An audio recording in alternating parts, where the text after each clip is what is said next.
Est-ce que tu peux nous raconter ça? Parce que ça doit faire partie des choses qui te hanteront toute ta vie. T'as été face à la mort. Je vais te raconter l'anecdote telle que je l'ai vécue. Donc on arrive à Hillary Step, je me dis on arrive au sommet, et là je vois qu'il reste encore de la marge et il y a une queue de malade.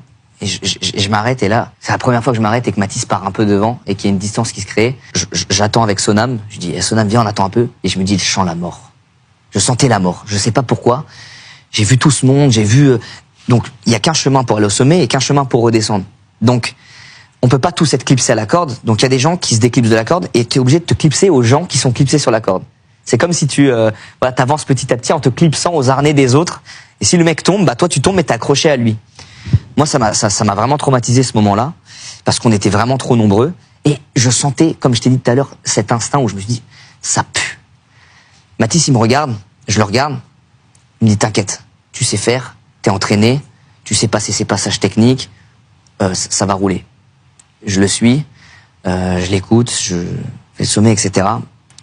On redescend et une fois qu'on est redescendu en bas au camp de base et tout, on apprend que il y a eu cet accident 30 minutes après que nous on soit descendus. Et là moi je me dis mais c'est fou parce que c'était au même endroit.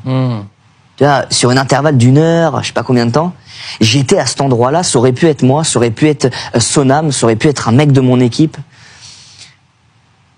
Et ça m'a vraiment marqué ce moment-là, parce que je l'ai senti le danger. J'ai senti le danger, et c'est là où je me suis rendu compte que voilà, sur l'Everest, c'est l'être humain, le danger. Il y avait trop de gens, et la corniche, elle s'est écroulée. Il y a eu 6 alpinistes qui sont tombés. Il y en a 2 qui sont décrochés de la corde, qui sont tombés tout en bas.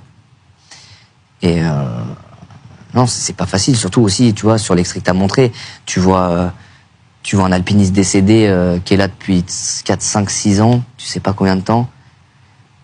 T'arrives pas trop à conscientiser, tu te dis il est dans sa combi, tu vois pas son corps et en combi.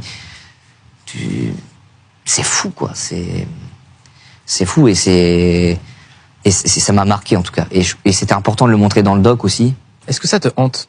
Non, je dirais pas que ça me hante, en tout cas ça m'a fait réfléchir. Ça m'a fait réfléchir sur